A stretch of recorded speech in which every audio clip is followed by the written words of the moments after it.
Why you have a closet full of clothes and nothing to wear. Just about every one of us have been there. Looking at our closet full of clothes, frantically yelling, I have nothing to wear. You been there? So have I. But don't worry, this is a fixable problem. You're likely shopping the wrong way, and it's okay. Nobody teaches you these things. But that is what I'm here to help you with today. Reason number 1, nothing is ready for you to wear because it's not ironed. It's all wrinkly. I know this first one is not completely about shopping, but I think it's important to mention. You have nothing to wear in your wardrobe because nothing is available for you to wear. The solution should be avoid buying clothes that require ironing, or if clothing that easily wrinkles has been worn once and it's still clean and you could wear it again, what I suggest is immediately hanging it up when you're done with it.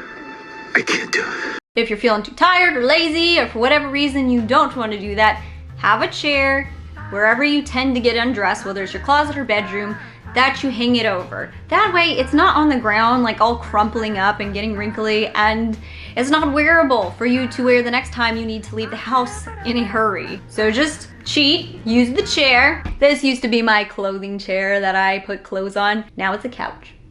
But I do try to hang things up. Also, have a clothing steamer around. Ironing is wonderful, but the time it takes to get out the ironing board and then use the iron and then pray that your toddler doesn't come running up and yank the ironing cord and the iron comes down and scars their face. I just am not leaving that one up to chance as easily as I get distracted. So I personally like a steamer. It doesn't have to be an expensive steamer. I have a $14 steamer from Aldi's. It's not super fancy, but it does the job. So what I do is I hang up the clothing that I need to iron or steam in my shower. And then when the kids take their little nap, I quickly go and run to the bathroom. I get my steamer and I steam every single one of those. So that way I have it all done in a batch, hang it back up in my closet, and they are ready to wear. Number 2, the reason why you have no clothes to wear is because you shop out of your color palette and your tone. Or you have a color palette and you have a tone, but you don't commit to those. You buy pieces outside of it. If warm tones complement you, buy warm tones. Don't buy a warm tone top and then buy a cool tone pant. That cool tone pant might fit you beautifully and look great, but you're going to have problems pairing it with your warm tone clothes, and you're going to avoid wearing those pants. Unless for some reason you bought one top to go with the cool tone pants and the top is cool tone, but you avoid wearing the top because the top is cool tone and doesn't complement you as well as a warm tone top. So then you end up still not wearing those pants because Go hit the gym. You're avoiding wearing the cool tone top. Just buy clothes in the same tone. If you're warm tone, buy warm tone clothes. If cool tone complements you, stick to cool tones. Even if you are neutral, like in between, like you can kind of wear both, I still suggest picking either warm tone or cool tone, because if you have both in your closet and you're in a rush and a hurry, it's gonna take so much time to kind of pick and choose and pair so that you can get ready and dressed. And it's just so much easier when everything is in the same tone that you can pick 2 items out quickly and be able to pair them together. So pick warm or cool. Let's talk about color palette, because tone and color palette are 2 different things.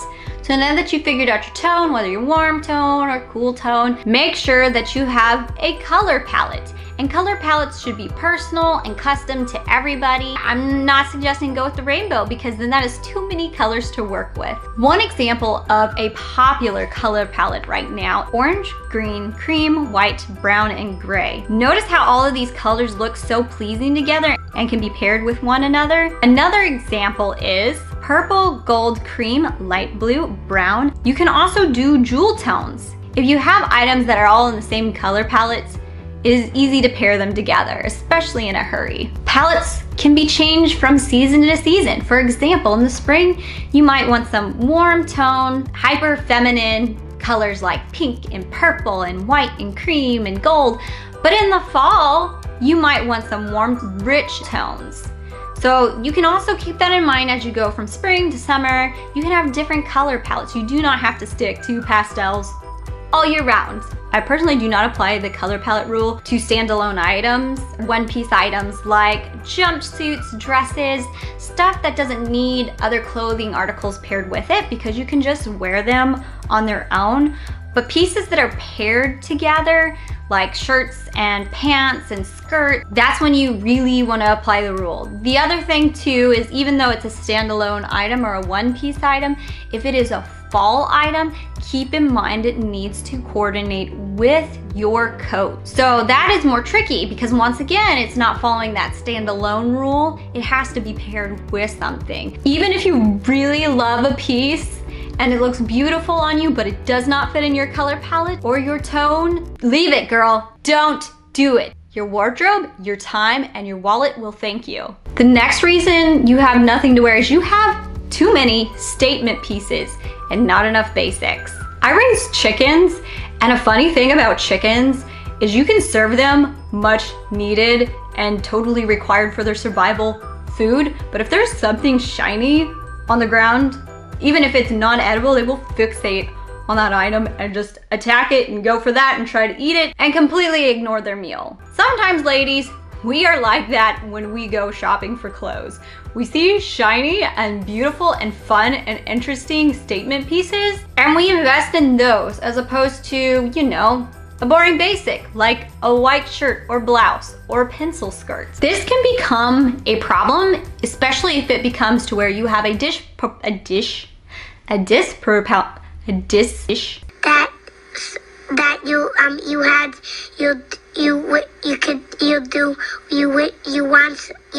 you could do so you a disproportionate amount of statement pieces versus basic pieces in your wardrobe, because you will not have basic pieces to pair with your statement pieces. And this just doesn't work unless you're like, I don't know, a rapper or a fashion week model. Ideally, you should only have one statement piece per outfit.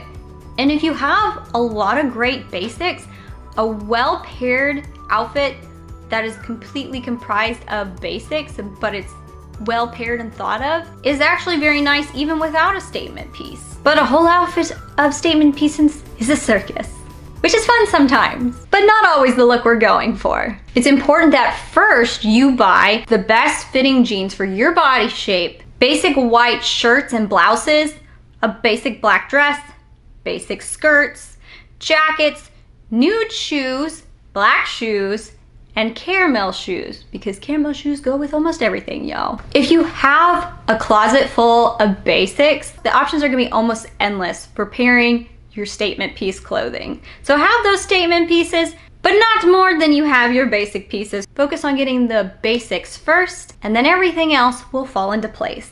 Number 4, you have too many prints in your closet. This never works out to have too many prints unless you're like a fashion master and know how to pair them together, which most of us are not. It just doesn't work. It's very difficult to master pairing different prints together.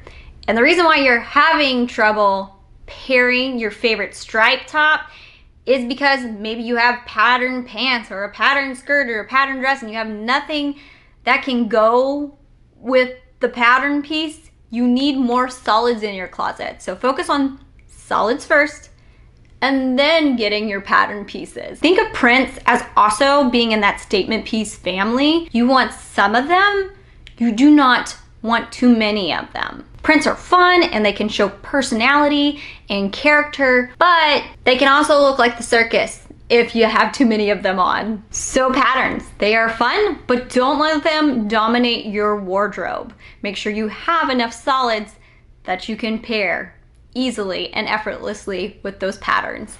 Number 6, you need clothes that fit your lifestyle. For example, if you are a homeschooling mom, chances are you're not going to need a closet full of business wear. And if you're a man who works a heavy duty equipment job where you are working around dirty things and oils everywhere and large tools that are always greasy, you aren't likely going to be buying gym clothes because you're doing a lot of physical activity that you would normally get at the gym by just showing up to work. So gym clothes really aren't a priority in your closet. Women, how often do we go out and shop and we buy the pretty gown or we buy too many church clothes when in reality, the majority of our life is probably being a stay-at-home mom. What I'd like to do when figuring out clarity of how I need to plan my wardrobe is to chart out weekly and monthly how I live and what kind of activities I do and how much time those take up. For example, I am a stay-at-home mom, so I'm doing homemaking. I'm running errands, going to the grocery store, taking my kids to the doctor, taking myself to the doctor, going to homeschool co-op, I go to church, I do YouTube. So what I do is I chart what outfits do I wear the most and what do I live the most in outfits. And that for me is going to be around the house homemaking, like loungewear and clothing that I wear running errands.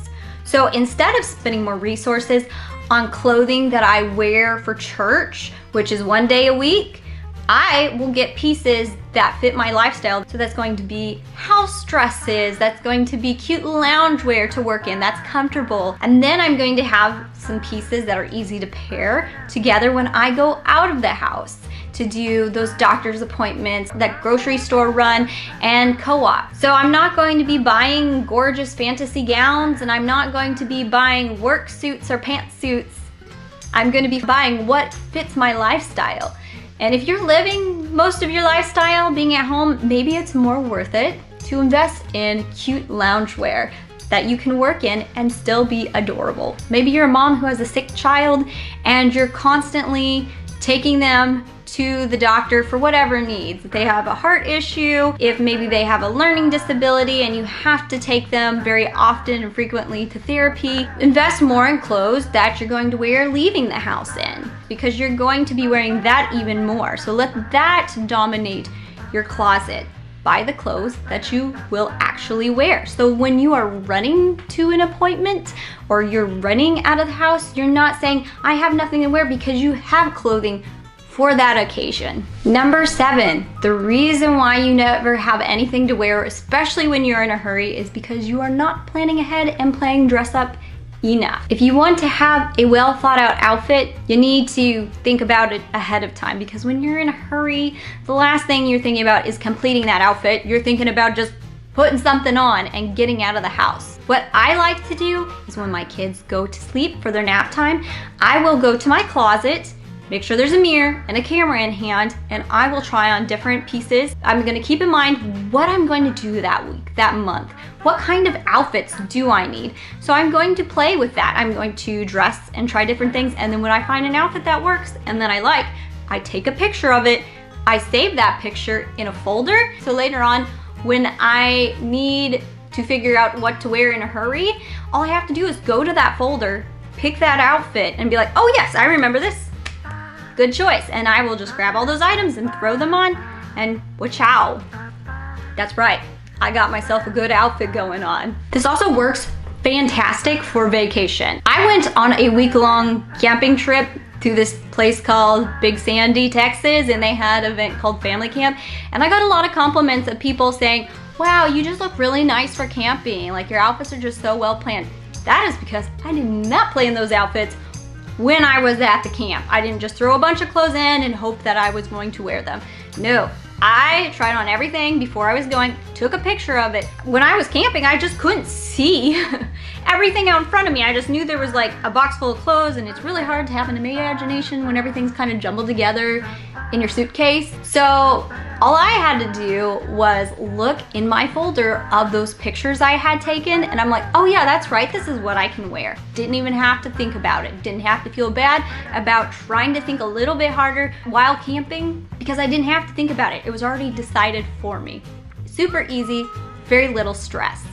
Also, another thing, if you're having trouble figuring out how to pair items or being inspired, what I like to do is I like to go to Pinterest or Instagram. I like to save images of outfits that kind of inspire me. And then I go to my closet and I see what outfits I have similar. Like, if there's an outfit that I think is gorgeous because maybe it is light blue paired with a very small, bold red statement, then I might try to copy that and find a blue dress in my closet or a light denim dress and pair it with something just ever so little and red. Or let's say I find this formula of a lace dress and a belt and a cardigan or a jacket. Then I'm just gonna look at my closet to see if I have similar pieces to that and make my own version of it. So that can also be a fun way to give you inspiration to use the items that are already in your closet. My last reason why you have a closet full of clothes and nothing to wear is because you are buying trends and you do not have a personal style or aesthetic. Being trendy and having a personal style is very different. Being trendy means that you're kind of with what, whatever they're wearing on Instagram, Shein, whatever's in style, you're wearing that. I'm really against that sort of thing because those styles change every so often, and I feel like for most people, it doesn't suit everyone. And honestly, most of the trends are just kind of silly, just a little bit. So what I do is I have a personal style of my own, and you might have a personal style of your own. Think about it like this. You are role-playing a character in a story that is your life. What kind of character do you want to be? Do you want to be a tomboy? Do you want to lean towards Victorian inspiration? Do you like, I don't know, Pride and Prejudice? Do you have more of a sporty feeling, this kind of person you want to dress as? Try to imagine how you would really dress if you could, and develop a style. And you don't have to pick just one. My style tends to be preppy and vintage and cute, or a little bit of fantasy princess. Maybe. I'm not sure how to describe this. I don't know. You tell me what this is. But I style like that. Because I have these particular styles and aesthetic, I do not buy items that do not really fall in line with it. I'm not buying camo pieces. I'm not buying sporty sportswear. I'm not buying Nike. Those do not fit into my style and aesthetic. Those are fun and I think they look great and they might look great on me, but they don't pair with the other looks in my closet. Also, my sister, her style, I would kind of liken it to a bit of Morty Girl and a little bit of Indiana Jones. Somehow those work together, but that's what she tends to wear. And she buys things that kind of fit with that look, color, and style. Your style might be vintagey, it might be preppy, it might be a 1950s housewife, it might be sporty, it might be loud. Figure out what your personal style is. And when you know your personal style and the aesthetics you would like to dress like, it makes so much clarity as to what kind of pieces you should be looking for and which ones you should opt out of. This keeps things from being overwhelming. You're like, well, doesn't fit in my aesthetic, so gonna pass on this piece. Unless my husband really wants to see it, then I might try it just for him. That's it. Identify the character you are playing in your story and her personal style, and it will help you avoid the trendy junk that you do not need. For example, a trend that I like, that personally fits my style, are crop tops, because crop tops on me are a normal top. I'm very short from shoulder to waist. So shorter tops like that work for me. So I'm going to find the cute little frilly crop tops from that season, and I might invest in some of those. But when we get back to the season and the trend of the really long tops that go from your shoulder to, I don't know, your hips, but look like a dress or a tunic on me, I'm gonna pass buying that season. If there's a season where all the trends do not fit in your aesthetic, don't buy. Leave it behind, girl. It is not your friend. Either just forgo shopping that whole season and just wear what you already have and wait for the next year, or go to a thrift store because there's going to be a lot more variety, and maybe you're gonna find something from a different year that fits your style and aesthetic. I personally love thrift shopping. 90% of my closet is secondhand. Well, I hope this video has been helpful. If you liked it, be sure to give me a thumbs up, and if you hated it or thought I missed something, let me know. Know why down below. Just be respectful about it and kind. I promise I'll read them, as long as they're not like 7,000, but usually I get one comment, so I'm likely gonna read it. Also, I'm on Instagram, so if you like some of my outfits, I do post on my stories the different outfits I wear throughout the week because I have fun with it. Have a good day. I'm rooting for you. And your closet.